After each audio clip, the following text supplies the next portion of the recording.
going in today, this last section is going to cover ethical and professional practice. We're going to look specifically at use of supervision as well as self-care and reflect a bit on our some of the research we've been doing. And so we begin looking briefly at supervision and finish up with self-care. We're hoping that you're listening and engaged in everything else, but I understand that as you're working toward the end of the day, you're going to be wanting to do your evaluation, make sure you see that. We do appreciate your input that you put on there. I mean, not just checking off, ratings and things like that, but your open-ended responses to things. We always, and have, for the 6 years we've been doing this, we always feed this information back in and have it become a part of what we consider when we make adaptations and changes. Although he brings that to your attention, but he's not asking you to do it right now. No, that's what I said. I want you to be engaged and listen and all that. It's there. All right. I guess I'm just a realist. I know that if you have that, and you know the days. Yeah, exactly. Yeah. Trust me, we'll give you time. Okay, so. So, we've alluded to, said very clearly, that supervision is really such an important part of the home-based process.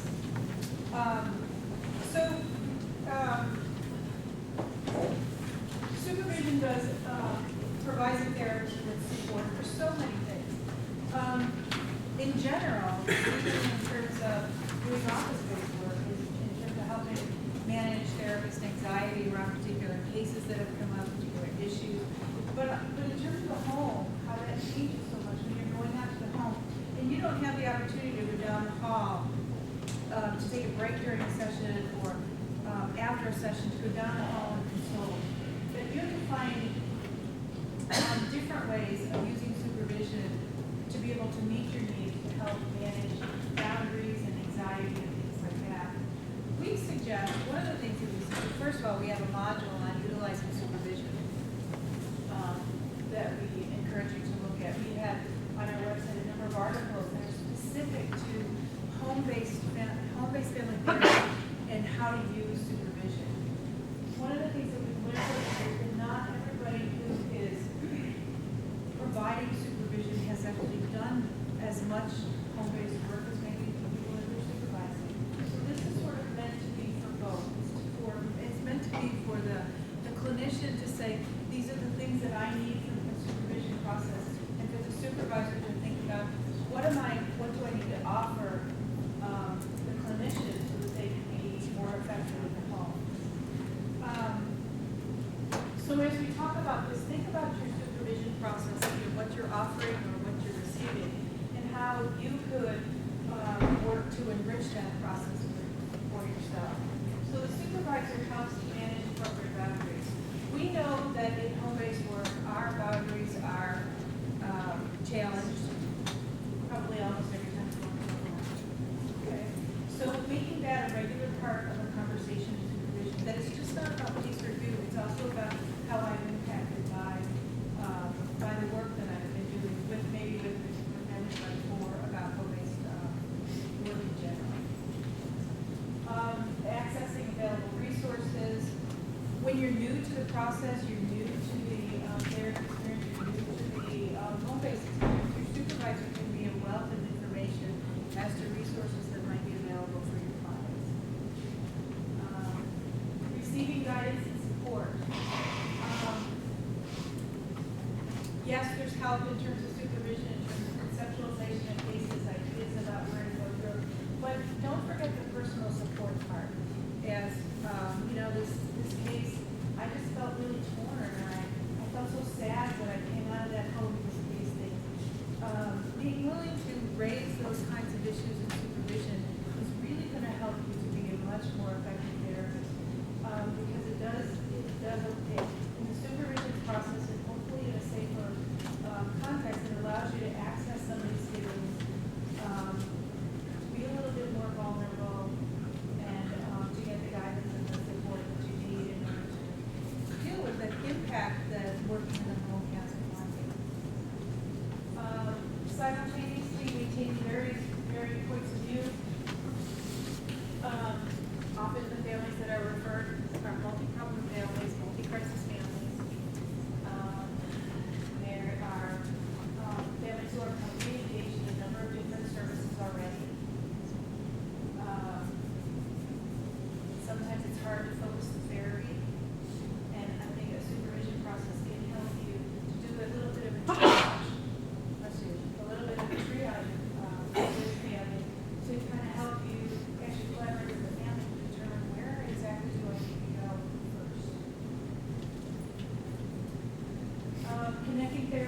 care of the supervision process. I think it's really important for supervisors to be asking therapists, how are you doing?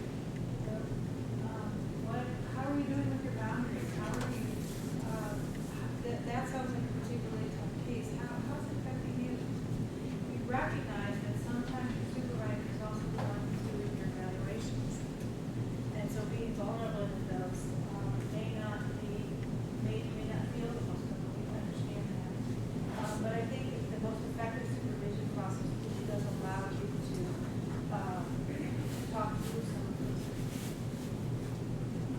Health and supervision looks at, how's the paperwork going, how many sessions are you into, In other words, the mechanics of the work. We're saying the person that your own sense of well-being is really, really important. There's an article by Jared Lawson that specifically talks about home-based family therapists and supervision. And one of the things that he found in his research was that there is a definite connection between the therapist being able to see strengths in the family and the quality of their supervision process. When the quality of the supervision, the supervisees seem to be getting their needs met in supervision, it's not just about paperwork or something like that, but they are able to see strengths in families and are able to engage compliance and cooperation from the families. When they don't have that, they find that they are more distressed and more have a greater opportunity to burn out.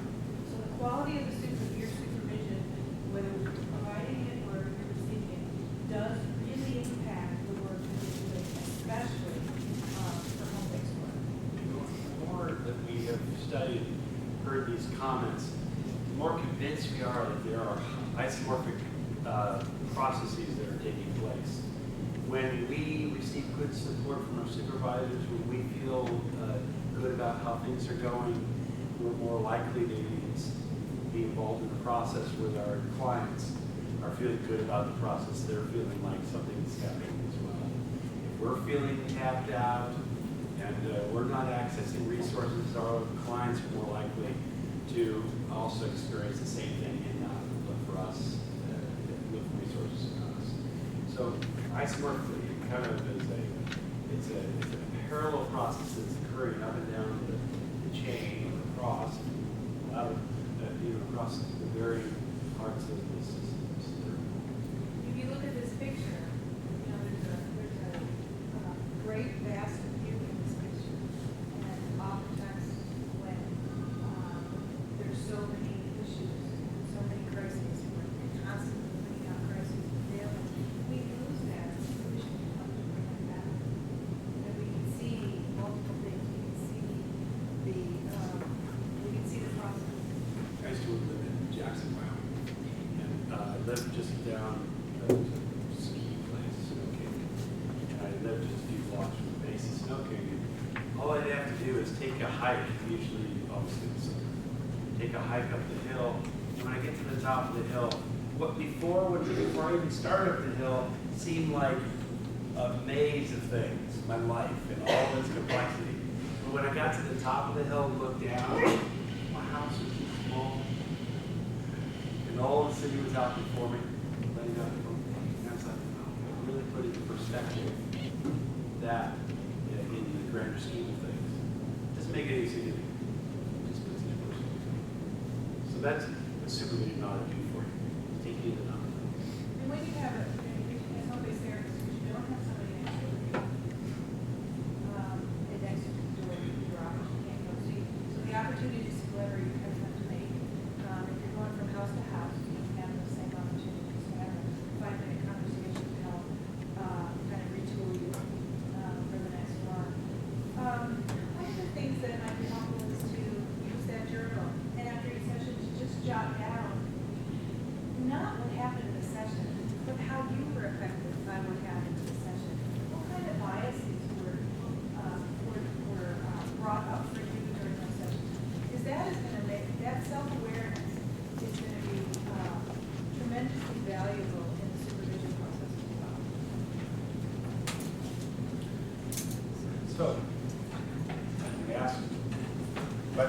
is there with self-care?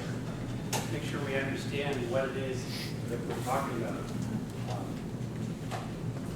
I want to direct your attention to one of the articles that's in your folder. It's a draft that's been submitted, so that's why it's probably different than the other one. We looked at the VA effect of supervision and self-care on the relationships between workload and professional quality of life and the amount of experience one has in professional quality of life. What we discovered was that supervision had a significant effect on helping to mediate that relationship between workload and professional quality of life. We also found self-care had a significant impact as well, to really impact and to diminish the effects of workload on professional quality of life. So we're finding in the data, we've now done an additional study on self-care, because it's one thing to say self-care in general. I mean, when you ask people, we've done this, we've asked lots of people, what is self-care in essence? And everybody comes up with a different definition, different examples. Many are similar, but there's variation, and so we wanted to really understand that. So we did an additional study that really got into, okay, what about self-care? What types of self-care do you use? When do you use self-care? What is the impact of varying kinds of self-care? Those are the kind of analyses that we're doing now. Self-care, and we're using this old framework by Carol Gilroy and Mura that they developed in 1999. It's just a conceptual piece that says self-care is really about 4 different kinds of activities or efforts that people engage in. One, intrapersonal work, maybe the issue of reflecting on themselves as an adult, as a clinician, as a father, as a mother, as a aunt, whomever. So this introspective kind of work. There's interpersonal support, and that's how they view family, friends, and others. So the interpersonal impact. Professional development and support is attending workshops such as this, or conferences, or receiving support from colleagues and supervisors, all of those. And then physical recreational activities. Really, when you all filled out, most of you said things in this category. That's where generally we see most people that, I read, or I go for a bike ride, or I do yoga, or whatever. They tend to fit here. When we did the study and looked at data related to self-care, we saw some variation from this framework. As soon as we write that up, then we're going to adjust this. But we did some different categories. This came out as a category. The interpersonal came out as a category as well. This one was a little bit different. It wasn't about the support. The support was all grouped together with interpersonal. It didn't matter if it was family or professional support. It was just the experience of support that lined up here. That was important. The one that was surprisingly very important is the people who are involved in professional development. Isn't that hard to believe? I mean, we think about it as, it's something that's a necessary evil, it's part of what we have to do. If we get to go to a workshop we really want to attend, then it's a great thing. But oftentimes you have to attend lots of things that you don't necessarily choose to attend. I mean, that's just, you have to do certain hours, number of hours for certain things. What we found, though, is that across the board, so really controlling for the different kinds of professional development opportunities, that across the board, they were significant in helping to improve professional quality of life. So what it's suggesting to us, as well as we call this one leisure, instead of that. Leisure was important as well.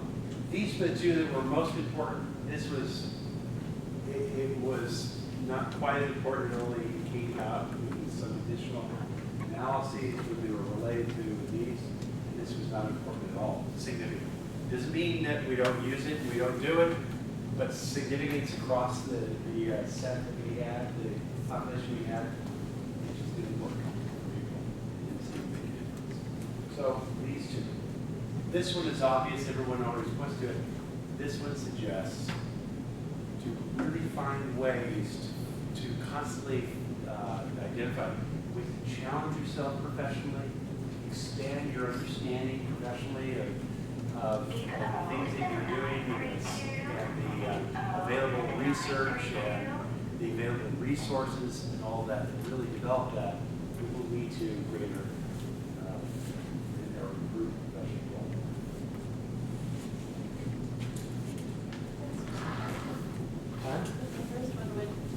Yeah. Yeah, you think of prayer, you think of meditation, you think of journaling, you think of personal therapy. Personal therapy was one of the lowest. Yeah. It was really, really interesting. We were really fascinated by that. We're still, as we're writing this up, we're still thinking through this to really understand it. Because it was really strongly, I mean, like, really not significant. It was such, not even there.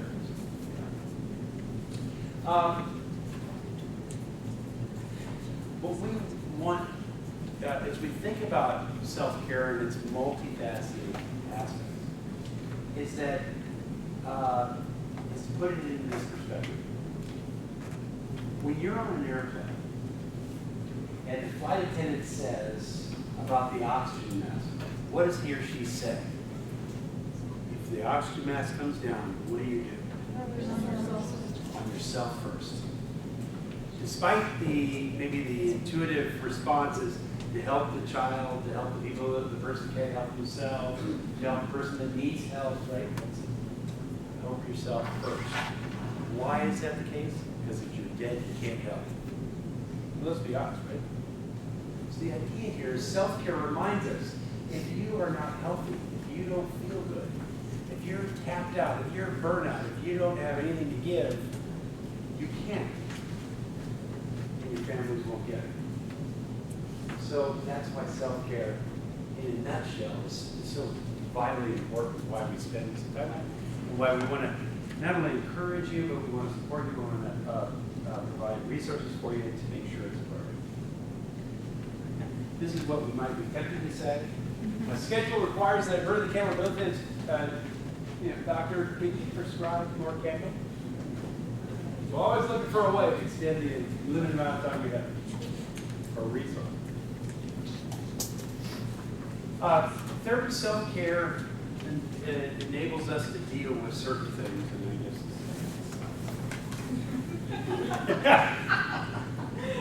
guess. We talked about managing therapist anxiety already. But therapist self-care asks us to monitor that, to regularly monitor that, our comfort level in visiting homes, paying attention to that each and every time. It's not, one time maybe it's stressful, the other time maybe more comfortable, the next time maybe stressful. To regularly monitoring our comfort level in the home, to looking at our personal expectations of ourselves. Do we come in here, or is there a sense that the expectation is that we're going to do some really miraculous work where nobody else has done it? Because this is the last time, this is the last effort that the family has, the last chance that they have. So monitoring our expectations of ourselves and making sure that those are aligned.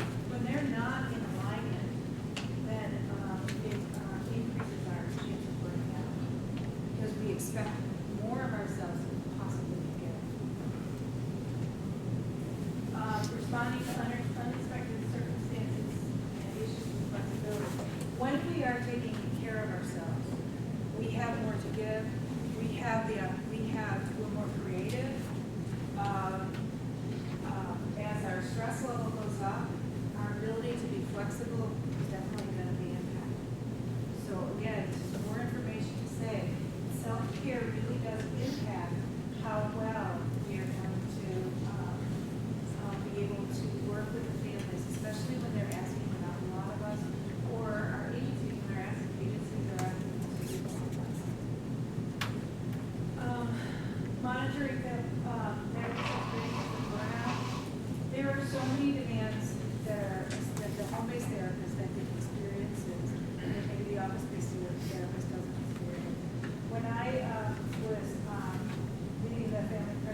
because I had, in the collaboration with the other agencies that were doing this, we had parents quitting.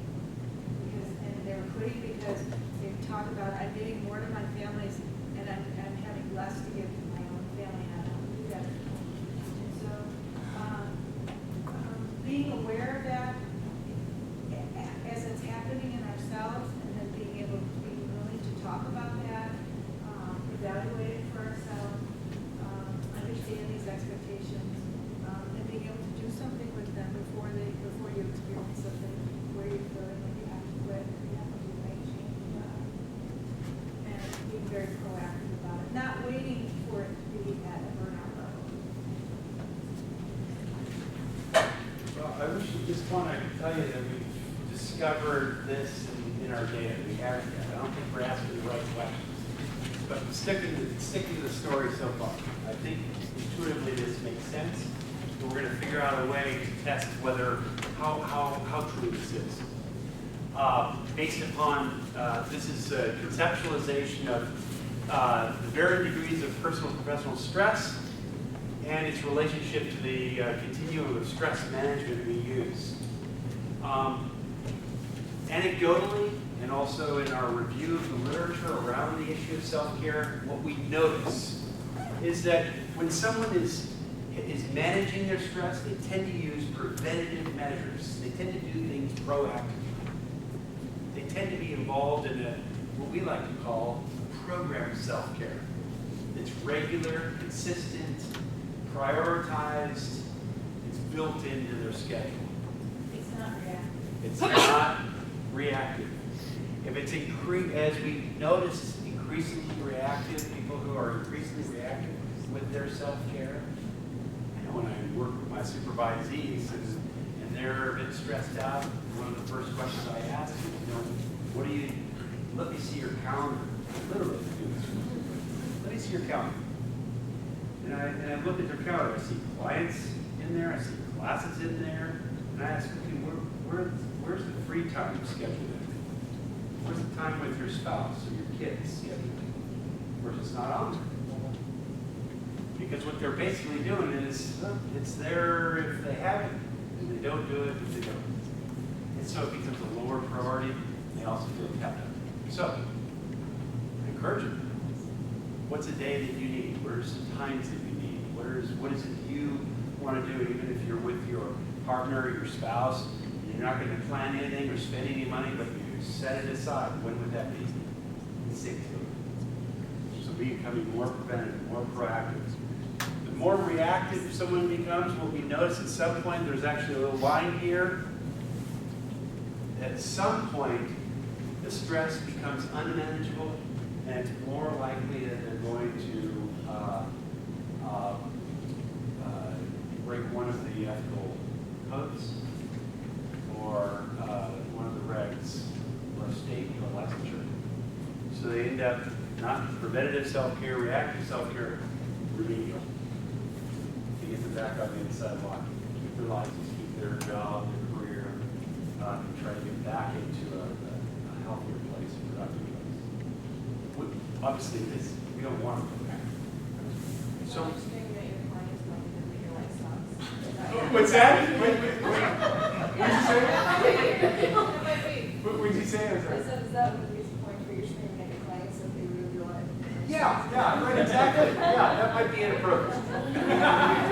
Yeah. There you go. You think your life is bad. What are you complaining about? What about? Wear my shoes for a day. So, no, it's a great illustration. So we're wanting to encourage you. Sail this way. Make it a priority.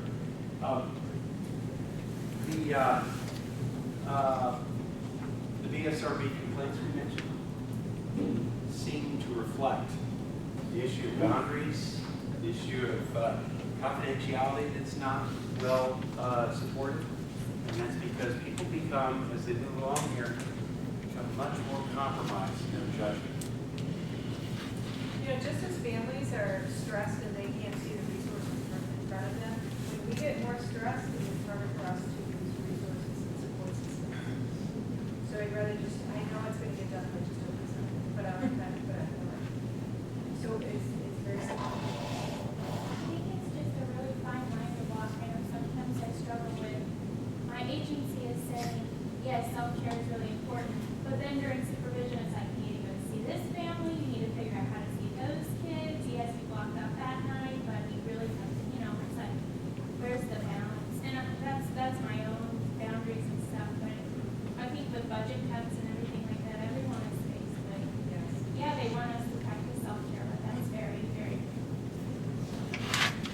what is implied by your comment is this question of your supervisor?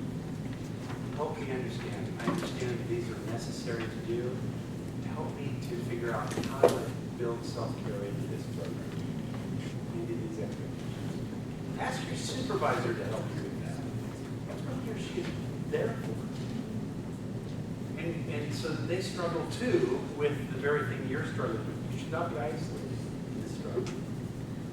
That should be a parallel process. You can't model the things that we're struggling with, even at the agency level. Yeah. Well, it's stellar that when your agency is kind of struggling with dysfunctional too, they know that.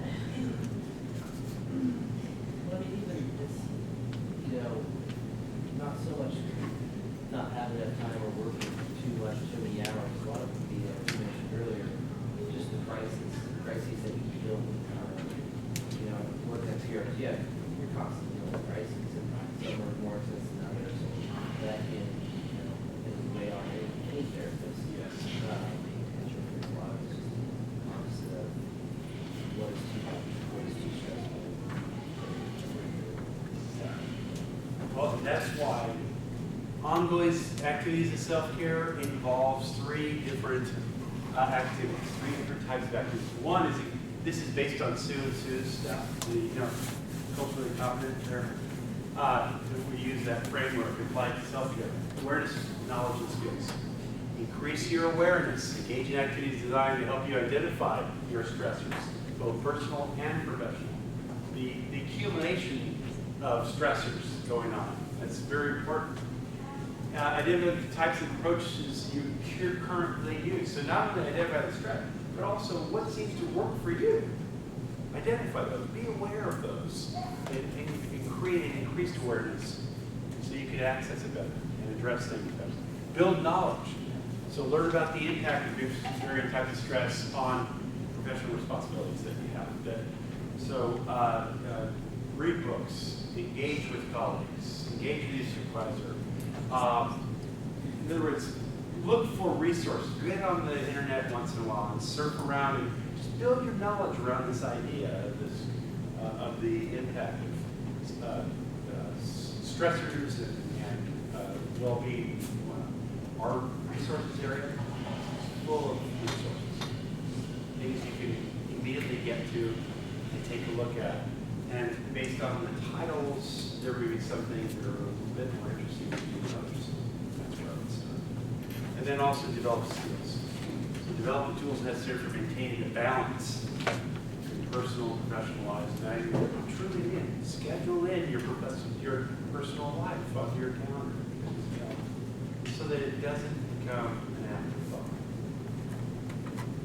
Yeah. I'll say, I've only been doing it for 8 months now, but as soon as I started getting full workload, I noticed I leave in the morning at 10 a.m. and get back at night at 10 and 15 a lot. And I just had cases just running through my mind, you know, so I couldn't even enjoy, like, you know, I watched the ball game because I was too worried about, you know, and so I started, I just had a bottle of scotch, so I started having scotch, and then I started feeling, I don't feel very good the next day. So I joined 24-Hour Fitness, and ever since I did that, Yeah. I'm so much happier. I have more clients than I had before, but when I get off work, I go to the gym and I work out or swim. Yeah. When I get home, I can relax. I'm not. I appreciate your honesty. That's You might have a scotch, but it's not a bottle of Yeah. Well, I'm just saying, I mean, that's people don't admit it. That's a big problem in our profession. One of my colleagues said about another colleague just the other day, that one was stressed out, and the one colleague said, yeah, I know, have a glass of wine on that one. You know, I mean, yeah, and that could be the tendency, and of course, yeah, it's one thing to get a glass of wine, but boy, if this leads into a pattern, now we've got problems, right? Whether it's that or whatever else you do that is not healthy, watch these things. Awareness, building our awareness, is really paying attention to ourselves, our choices, how we're managing our stresses and whatnot. Keep yourself plugged in. You know that colleague that had the bottle, the glass of wine, he was talking about me. I was trying to maintain your own. So unfortunately, I'm allergic to wine, so wine's never gonna happen.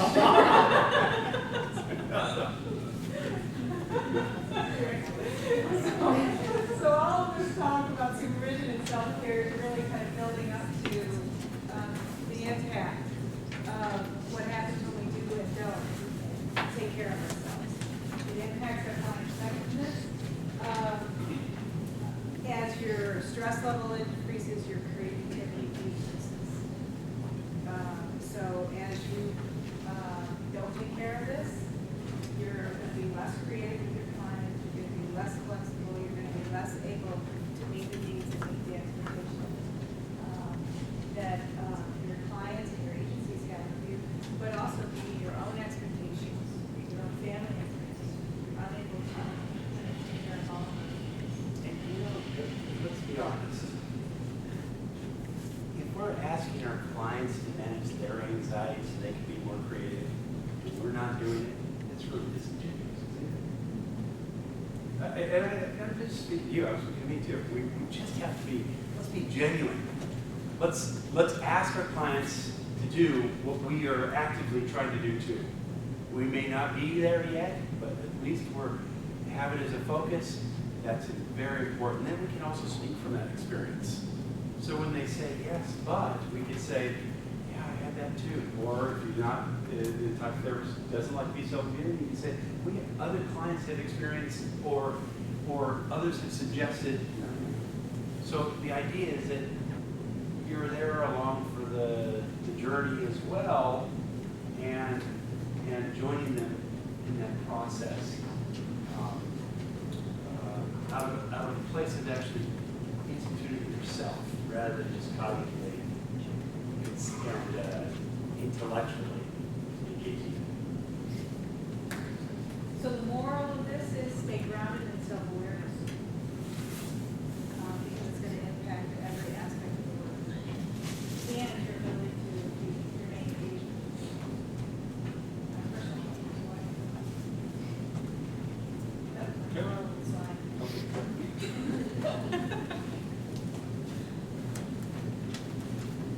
So, I think we talked about this already, that it occurs at several levels. The personal self-care, and we step back a moment. These are, when we think about self-care, we think about what you have control over. Okay? Because if you start thinking that, well, if I'm going to take care of myself, then somebody's got to do this, and things change nothing. But we're saying, pay attention to the things that you have control over, and engage in that. So that personal self-care. These collegial relationships that hopefully you're forming today and with other members of your agencies, be willing to engage with them in conversation, especially around self-care. Not just around clients and people, and not just in ways that says that it's complaining, but in ways that are productive, that if you have ideas. So get that supervisory support as well. I think it's important that supervisors hold therapists accountable for self-care as well. And I know that we've talked about that that's fine. Well, you need to see this person, you need to do all these things. But the more I think supervisors have this in their head, the better able they're going to be able to help you figure out those plans this year.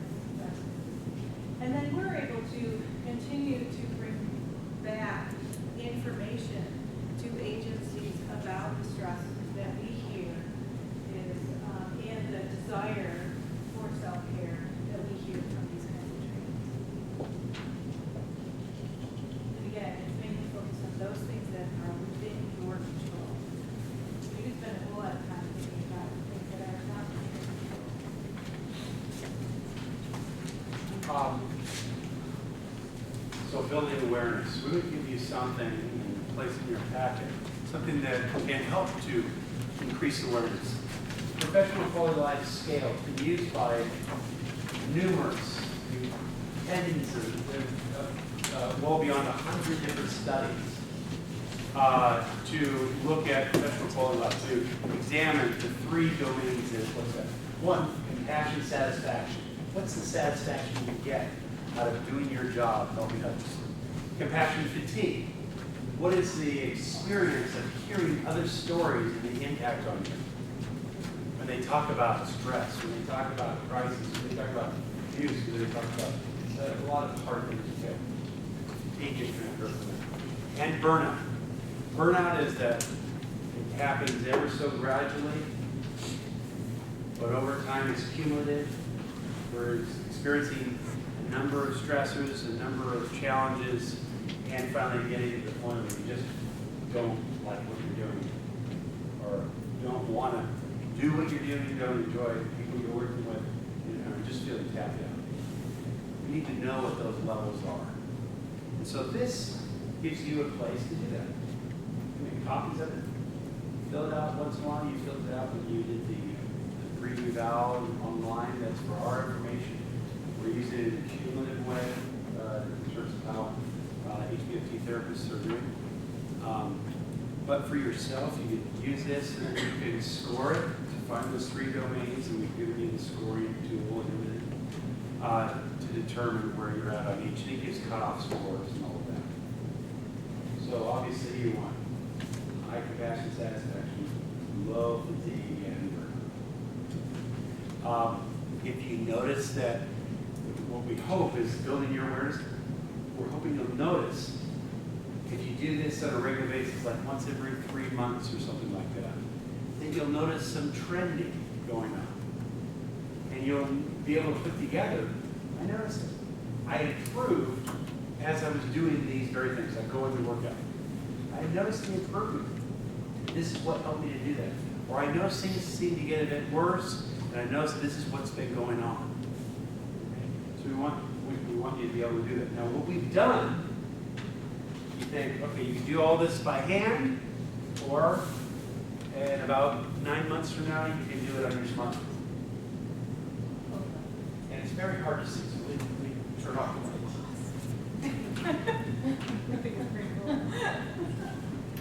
One of those is there.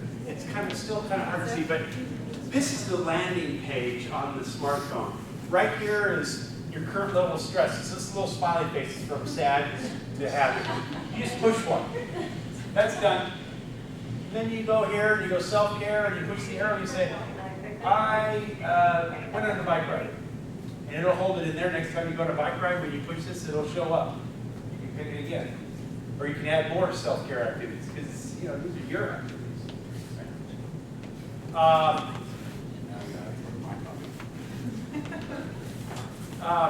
Level of social support, 1 to 10. And again, it's just that in this moment when you're on there, you're saying, here it is. Level of confidence to address your stress. Self-efficacy is really important. And it's important to know, not just that I have that, but do I feel like I can handle it? That's very, very important. We know from the literature. Your level of workload, 1 to 10. What's nice about this is that you will see immediately the trend. These will change. So you'll see if your stress level is increasing or decreasing. Green, it's good. Red is bad. Green down for stress level is good. It's going down. That's good then, right? Keep going. Stop. This one, social support level is going down. That's a red. Stop. Let's rethink. Okay, what can we do to improve that? So you get an immediate feedback. If over time you'd like some trends, we've got the trends over here, where if you push those, you can see 3 months, 6 months, 9 months, 12 months. See graphs of where you've been on each of these measures. So you can actually see over time what's been going on for yourself. Great feedback. Okay? So immediate feedback and trending feedback. And as far as strategies go, this will directly relate to those categories I mentioned. And what you want to see is a nice balance among the ones that we know from the data are most effective. You'll see as those pies change when you put it in. Make sense? Okay, so that's a tool for you. And that's what we're working on. It's a very exciting project, and we expect not only would it be a tool you can use as you get it, But also imagine for us, all of that data. So we can actually see how things are trending and whatnot, and then feed that back into all the trainings that we do, so we're responding directly to what you're giving us in the way of data. I can see where this could be important for me. But I also have clients who kind of love this. So, would this ever be a resource available for clients? You know what's great about your question? We keep getting that question. We're working with Mercy Hospital in Manhattan. They're saying, how about nurses? Or we're getting the question from, other teachers couldn't figure out how their self-care is going. Any profession.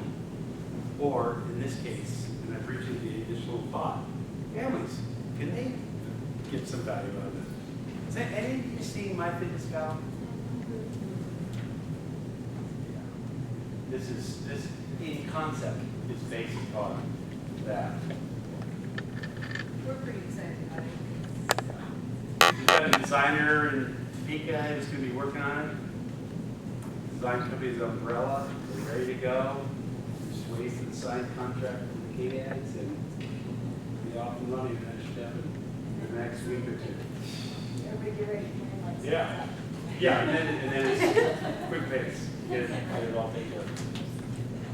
But again, it's in response to, we know that self-care is important. We know that, what are some ways that we can help people, therapists, to pay attention to it? What are simple, kind of fun ways? And this actually came out of one of our undergraduate students who was interested in seeing, kind of developed a lot of the protocols and a lot of the research on it.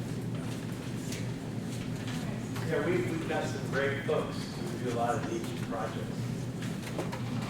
So we want to kind of wrap up with this, self-care strategies. And obviously, this is not meant to be an exhaustive kind of list. This list, as Ciara and I talked about, what is it that we look at in terms of self-care, and has heard along the way folks do what type of self-care they engage in. So, as you look at this, taking breaks and taking vacations without your pagers. It was so great when I went to South Africa, my phone didn't work there. So I had another. It was so great.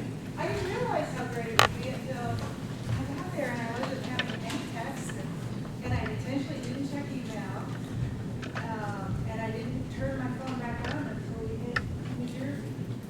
So it was like so cool. So I highly recommend it. Or you just throw it out the window and drive my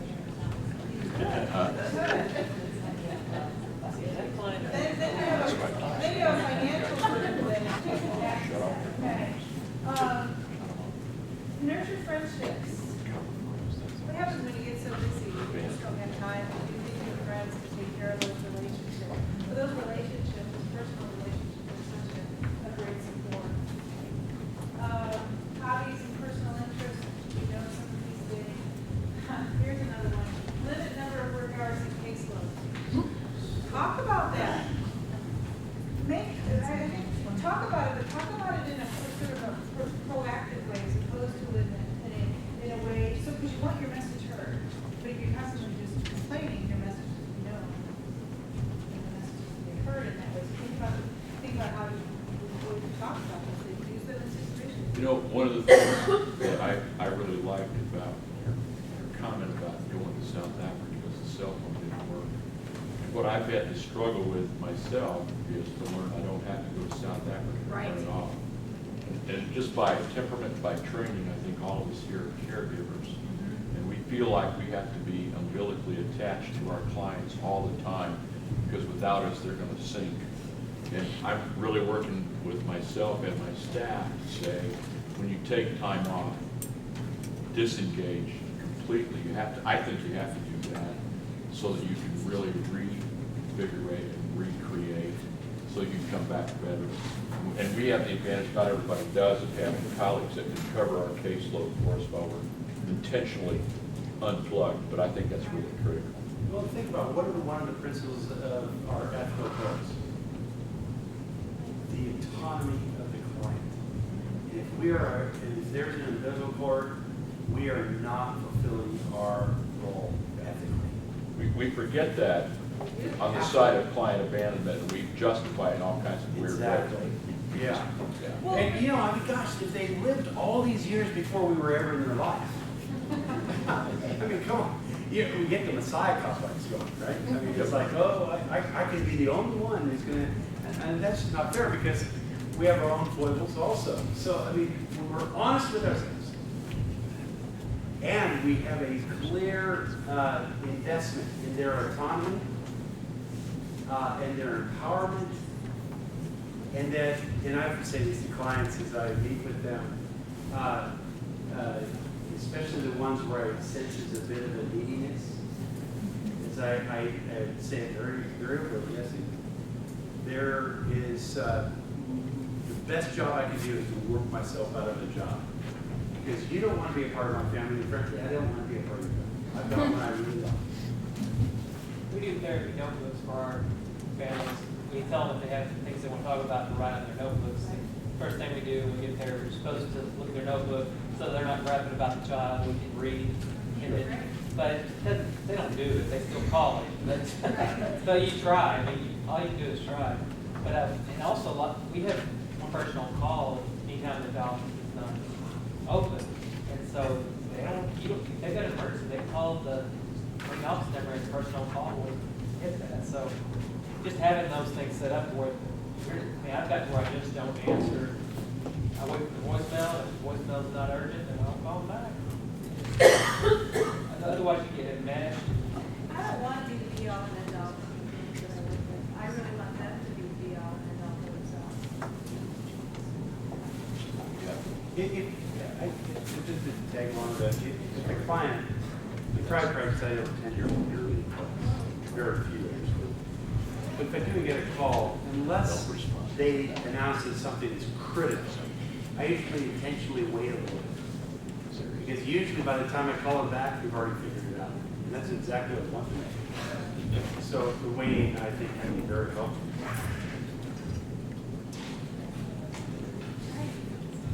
So,